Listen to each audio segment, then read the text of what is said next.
Hey everybody, Mark Jackson here. I just want to say thank you. Thank you for watching my videos. Thank you for taking a moment to watch it right now. I know you have a busy life, things to do, but you took a moment to give me a few minutes of your time, and I just want to let you know that I'm grateful. The title of this video is called Who Stole Your Self-Belief? Now, I'm not asking you that.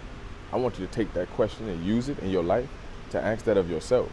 When you're getting ready to do something and you hesitate or you stop or you change your mind about whatever it is that you were going to try and do or trying to accomplish, stop and say, why? Who stole my self-belief? Who made me feel, what makes me feel like I can't do this?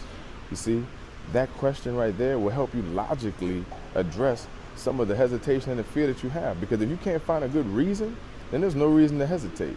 If you can't find a legitimate reason why you shouldn't believe in yourself to be able to accomplish whatever it is you're trying to do, then keep on going.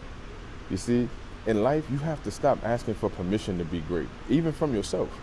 There are times in life that you can remember when you thought you couldn't do something, you did it, and then you proved to yourself that you could do it, amongst other people.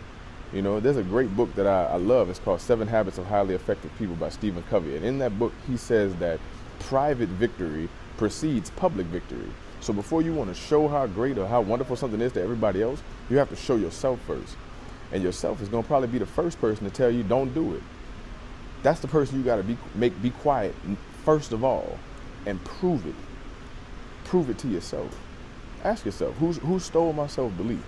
You know, when I was in the Air Force, one thing I really loved about being in the Air Force was that I never thought I could be an aircraft mechanic or fix airplanes. I'd never done anything like that in my life. Now the Air Force trained me to do it, but what I'm saying is I loved the fact that every day I got to deal with something that was technically supposed to be impossible.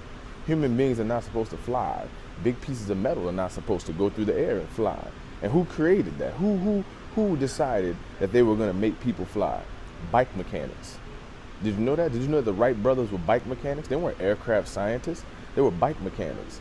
That's how they were actually able to overcome the obstacles that other people who were trying to create flight couldn't accomplish, because they thought about things differently. They weren't certified. They didn't ask to be the people that created flight. They decided that they were going to be the people that tried to create flight. And look at us now. We got international travel. We have airplanes. There's the Air Force. We have drones.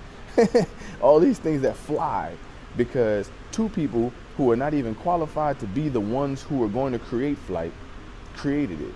And every day I got to deal with something that was technically supposed to be impossible. So that's the kind of belief you have to have in yourself. You don't need the qualifications. You don't need the permission. You don't need anybody around you but yourself to say, I'm going to try and do this. And then when you get it done, when you actually accomplish it, because you've done it before, think back in your life. See, that's one thing you need to do more often. Instead of trying to think if you can do what it is you're trying to do right now, think back to the times that there were situations when you didn't think that you were going to be able to do the things that you have done, the successes that you have had. That's proof, perfect proof, that in you, in all of us, there is an ability to overcome situations. How do we have cars? How do we have beautiful buildings and robots and iPhones and cell phones and things like this? Somebody decided that they were going to be the person to bring that into the world, regardless of how they felt previously or how anybody felt about them at the time. And that's you. That's where you are. You're in a situation right now where there's something burning inside you. Did you know that the desire to do something is the ability to do it unrealized? That means that feeling inside of yourself that says, I want to do this. I want to try this. It's not really a try. It's the ability to actually do it, waiting for you to give it permission to take action. Let it free. Let it out. Marvel at its beauty.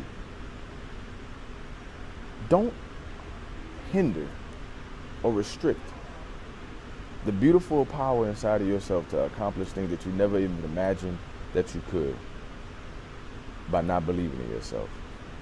Self-belief does not require the ability to do the thing that you're trying to do.